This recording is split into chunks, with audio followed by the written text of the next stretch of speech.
Former Prime Minister Raila Odinga has said he will accept the outcome of the African Union Commission chairperson elections scheduled for this Saturday during the ordinary session of the head of state meeting in Addis Ababa. Speaking at the Bomas of Kenya, where he addressed ODM leaders and women enthusiasts during his special prayer service, Raila said he will graciously return home if he loses to either Djibouti's Mohamed Yusuf or Madagascar's Richard Randrandamandratto as he eyes to succeed Musa Faki following the lapse of his 2 years tenure. Mimi mnajua ya kwamba siwezi kuona maovu na nikae kimya. Hii tutafanya pamoja na viongozi wote wa bara la Afrika. Kwa mimi natoa shukrani sana kwenu. Leo sitaki kusema mambo mengi zaidi. Maana leo nyinyi mnaombea mimi. Si mnaombea mimi? Sio? Naenda kwenye kinyang'anyiro, sio? Sivyo? Mimi nina hakika tutakienda pale kwa kiongozi ya Mwenyezi Mungu tutafaulu. Tukishinda tumefaulu. Tukishindwa tumefaulu. The former Prime Minister also condemned the rampant cases of enforced disappearances and lashed out at the National Police Service for failing to produce perpetrators of abductions. Odinga questioned the mandate of the service if they cannot provide answers regarding abductions in the country. Mimi mnajua ya kwamba siwezi kuona maovu na nikae kimya.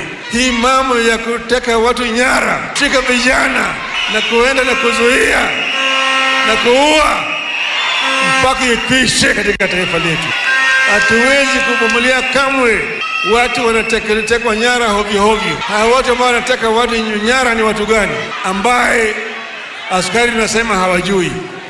Kama askari hawajui, hayajakani kuwa na polisi. Tumesema mambo ya abductions ikwishe katika taifa letu. Ikwishe. Shetani. Girl News Beat. And a 53-year-old cancer patient who disappeared from a hospital in Eldoret 3 weeks ago has been found dead, his body mauled by stray dogs in a nearby bush. The man, who was receiving treatment for throat cancer, went missing on the night of January 21st this year. Police say he removed his hospital attire, changed into his clothes and walked out undetected. His disappearance was reported by both his family and hospital staff, prompting a search. His remains were later discovered in a bushy area near a river close to the facility, severely decomposed and partially eaten by dogs. The Western Gishu Police Commander Benjamin Mwanthi confirmed the detectives are investigating the circumstances surrounding his disappearance and death. The patient had been identified and his family has been informed. Investigations are ongoing. Officers are now trying to determine how he managed to leave the hospital unnoticed by the security personnel. The body, found almost a kilometer from the ward, has been taken to the morgue as inquiries continue. Pearl News Beat. At the same time, police officers in Roy in Nairobi County are probing an incident where rogue police officers raided a woman's house in demand of 20 million Kenyan shillings stolen from a Kenyan senator. A police report indicated that Triza Thiwa Riong's house was raided by 5 police officers on Saturday night, demanding the cash that allegedly belongs to Turkana Senator James Lomenen, her estranged husband.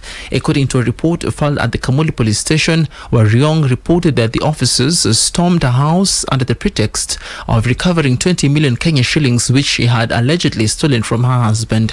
3 of the officers, identified as being from Nyanjaini police station, reportedly went straight to her bedroom and took approximately 2.3 million shillings and 200,000 Kenyan shillings in cash from her suitcase before leaving. The police statement read that the reportee alleges that she was taken out of her house and forced out into a nearby motor vehicle, as which she can identify on the allegations that she was being taken to the Nja-Taini police station. Pearl News Beat. Kajiado County Governor Joseph Olelenko has allayed fears to county employees said to be affected by the cut of USAID funding that they will be absorbed into other departments. Lenko said the county government will look into the county budget and assign the affected employees into another role. Lenko also urged other county bosses to assign roles of thousands of employees said to be affected by the recent order.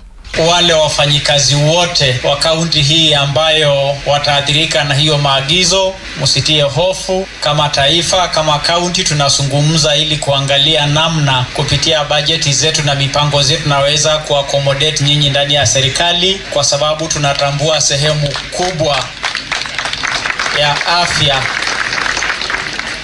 kubwa ya afya inabebwa na hiyo ufadhili wa USAID. Tutazungumza kama Council of Governors, kama serikali ya county, kama taifa, kwa sababu msaada ambayo tunapataga kwa afya kupitia shirika hiyo na ufadhili wa Amerikani, ni vyema kama serikali zetu tuchukue jukumu ya kuchunga afya ya watu wetu na kulinda ajira ya watu wetu. Pearl Newsbeat. And the International Commission of Jurists has accused the Social Health Authority of discrimination, adding that key health financing options have been overlooked to meet healthcare needs of Kenyans.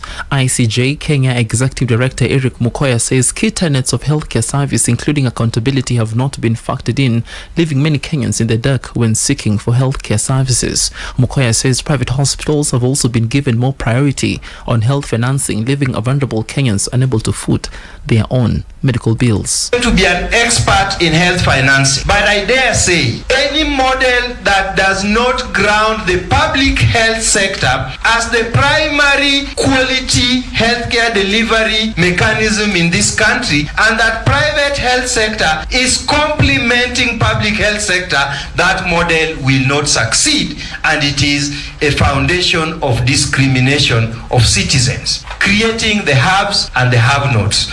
That the haves will get better healthcare funded by the have-nots will not get any healthcare service. Mukoya was speaking when ICJ launched the stakeholder forum on healthcare governance in the country, setting the stage for the development of the Afya Bora platform, a dedicated forum to facilitate continuous discussions on healthcare governance in the country. Pearl Newsbeat. And across the borders, Israeli troops have withdrawn from the Net Zarim corridor, reopening a route that had divided the Gaza Strip northern and southern regions. Following the pullout, hundreds of Palestinians returned to northern Gaza, encountering widespread destruction.